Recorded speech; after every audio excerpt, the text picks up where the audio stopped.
Le marché français, il est un peu mieux cette année que l'année passée. Il va atterrir à l'entour de 36 000, plus de 16 tonnes. Nous, on va faire une bonne année. On fait une année record, on se rapproche de 12% de part de marché. On est presque à 10% de nos ventes avec des véhicules gaz. Ça veut dire que c'est important pour nous. On peut aussi proposer un camion hybride. Notre impact à tous, et ce n'est pas que constructeurs ou que transporteurs ou que consommateurs, mais tout le monde a un rôle à jouer dans cette limitation du CO2. Et donc dans ce contexte, ce que nous savons en tant que constructeurs, c'est qu'il n'y aura pas un seul carburant qui remplacera intégralement le gasoil. On a donc un bouquet de solutions à proposer, comme par exemple le biodiesel, le diesel synthétique, le gaz, l'éthanol et enfin les véhicules hybrides. Et tous ces véhicules sont immédiatement disponibles à la vente et à l'utilisation. Dans la famille gaz, on propose des véhicules tracteurs ou porteurs qui utilisent du gaz comprimé et du gaz liquéfié.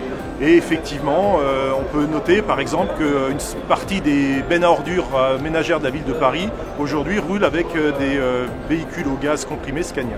Concernant le bioéthanol, on attend l'homologation de ce carburant début 2016. Et c'est quand même un paradoxe que depuis plus de 20 ans maintenant, la ville de Stockholm fait circuler ses bus avec du bioéthanol qui est fabriqué en France et qu'on transporte par bateau de la France à Stockholm parce que cet éthanol pour camion n'est pas autorisé en France.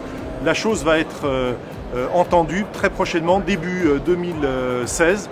L'autorisation va être enfin donnée et nous avons déjà en production un moteur éthanol, bioéthanol Euro 6. Le biodiesel, c'est un diesel dans lequel on a fait un certain nombre de modifications à partir d'huile végétale, d'huile animale ou d'huile recyclée par exemple. Et là encore, début 2016, l'utilisation complète d'huile 100% huile végétale ou à graisse animale sera autorisée en France. Quant au diesel synthétique, lui c'est un carburant qui est très intéressant à utiliser puisqu'il a un indice de cétane important et c'est exactement le même type de gasoil que celui qu'on a mais qui est un gasoil qui est complètement recomposé. L'hybride Scania c'est effectivement une nouveauté qui sera disponible sur les véhicules à partir de juin 2016.